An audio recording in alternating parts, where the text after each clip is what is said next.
मंच सजा हुआ और इस मंच पर महाराजगंज के पूर्व सांसद प्रहलाद बाबू के बेटे यानी कि महागठबंधन के पूर्व प्रत्याशी रणधीर सिंह संबोधन कर रहे हैं। शायद यह पहला मौका है कि महाराजगंज के सांसद जनार्दन सिंह सिग्रीवाल की उपस्थिति में साझा हो रहा है। हमारे साथ सीनियर जर्नलिस्ट राकेश तिवारी हैं, इनसे इसका विश्लेषण करते हैं कि क्या होगा इसका असर।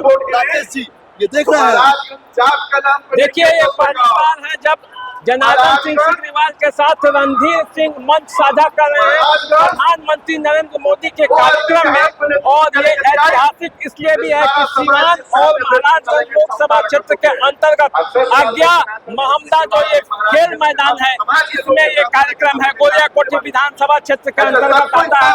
और आज जब प्रधानमंत्री के सामने रणधीर जनार्दन सिंह सिग्रीवाल के लिए हुंकार भर रहे हैं तो समझिए कि महाराजगंज की राजनीति में एक नया मोड़ आ रहा है, क्योंकि जब दो प्रतिद्वंदी आमने सामने हैं तो निश्चित रूप से महाराजगंज की राजनीति अलग होगी। देखिए एक और अजय सिंह भी यहाँ पे है और इस तरह से आप इस तरह से भी आप देखेंगे कि यहाँ पे गोलबंदी जारी है। और गोलबंदी जारी है तो भाजपा और जदयू के कार्यकर्ता ठीक एक दूसरे के लिए लगे हुए हैं। सीवान लोकसभा और महाराजगंज लोकसभा क्षेत्र के अंतर्गत आने वाला आज्ञा फिल्म में रणधीर सिंह भी है और आकाश है हमारे साथ सीनियर जर्नलिस्ट है। सीवान को बहुत तमाम राजनीतिक गतिविधियों को देखते हैं। आकाश, संबोधन चल रहा है और पूर्व सांसद के पुत्र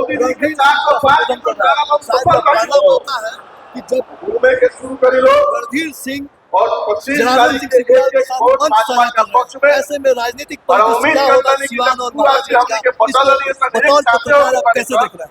देखिए ये बहुत बड़ा सवाल आपने किया है कि राजनीतिक परिदृश्य क्या होगा। आपको बता दें कि अभी जो सीवान और महाराजगंज के राजनीतिक परिदृश्य है वो बहुत ही गड़बड़ हुई है और यही कारण है कि ऊपरी स्तर पे दबाव देकर मंच साझा कराया जा रहा है।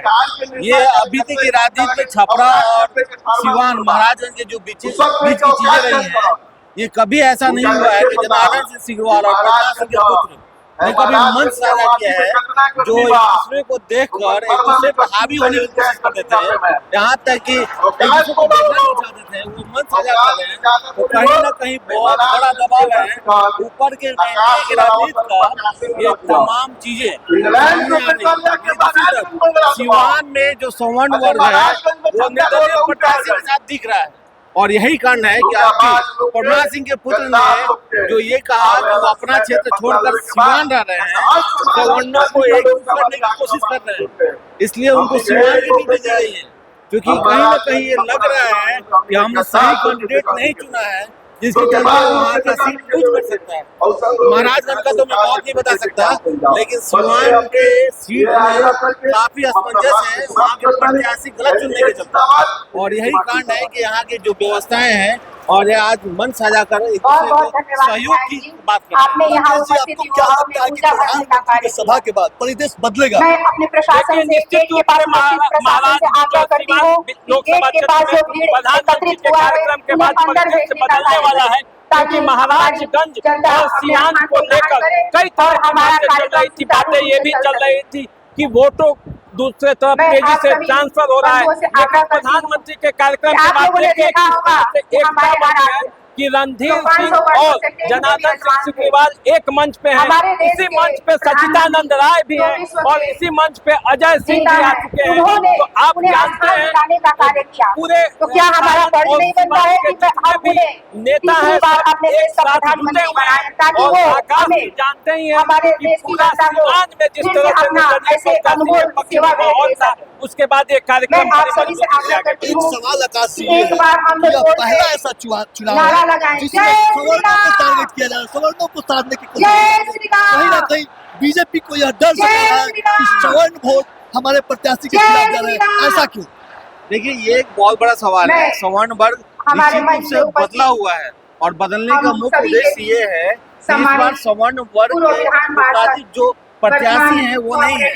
कार्यकर्ताओं को टिकट देना चाहिए, तहजीब देनी चाहिए कार्यकर्ताओं को, और अभी ऐसे लोगों को टिकट दिया गया है जो किसी दूसरे दल से थे, किसी दूसरी विचारधारा से थे, और उनको लगता है कि आने वाला समय फिर 10 साल पुराना हो जाएगा, इसलिए श्रवण नहीं चाहते हैं कि दबाव में रहे, किसी तरह के किसी के दबाव में रहकर काम करें या अपना जीवन यापन करें। शायद यही कारण है कि श्रवण एक तरफ एकजुट हो गए हैं। एक और है बात की जो कुशवाहा वोट है, कहीं ना कहीं वो बीजेपी पाले से जहां सवर्ण प्रत्याशी हैं वहां से छिटकते दिख रहा है। क्या लगता है राकेश जी, इसमें कुछ सच्चाई दिख रही है?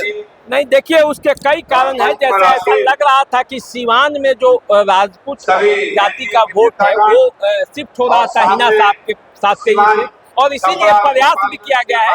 तो अंत आते आते चुनाव आते आते वो क्या कुशवाहा वोट नहीं मिलेगा ये पूरी तरह से नहीं कहा जा सकता। हाँ, उसमें टूट जरूर हो रही थी और उसी का प्रयास यहाँ पे सब लोग जुट रहे हैं और उनको मनाने का भी प्रयास कर रहे हैं और उसका लाभ मिल सकता है। चुनाव में भी 25 तारीख को चुनाव है दोनों लोकसभा क्षेत्रों में, और जब चुनाव होगा तो चुनाव से 1 या 2 दिन पहले जो समीकरण चेंज होता है उसके बाद ही कुछ कहा जा सकता है कि कुशवाहा वोट किधर जा रहा है। अमूनन विकास, रोजगार और शिक्षा हर चुनाव में लगभग कोसों दूर होता है। जब जैसे जैसे चुनाव होता है तो पूरा ऐसा क्यों? है कि विकास ठीक है, आप शिफ्ट किया गया है, लेकिन समान बैठी हुई है 8 दिनों से लोगों को मंत्री बनाया गया है, उन लोगों को रोज सिवान भेजा जा रहा है। कीजिए, ये जातिगत प्रभाव जनता बदल जाएगी। कोई मुद्दे की बात नहीं करता है, विकास की बात कोई नहीं करता है। यही कारण है कि निर्दलीय प्रत्याशी इस समय लड़ाई में आ गए हैं, क्योंकि वो मुद्दे की बात नहीं, सब रंग की बात कर रही है। अगर ये चीजें आप समझ लीजिए, जनता लाभ लेने नहीं देना चाहती मुद्दे पर, हो रही। हम राकेश जी और आकाश को कहेंगे कि आप हमारे साथ जुड़े रहिए, हमारी चर्चा अभी लगातार जारी रहेगी अंगिया के इस सभा स्थल से, जहां प्रधानमंत्री कुछ ही देर में यहां पहुंचने वाले हैं। अभी के लिए इतना ही, धन्यवाद।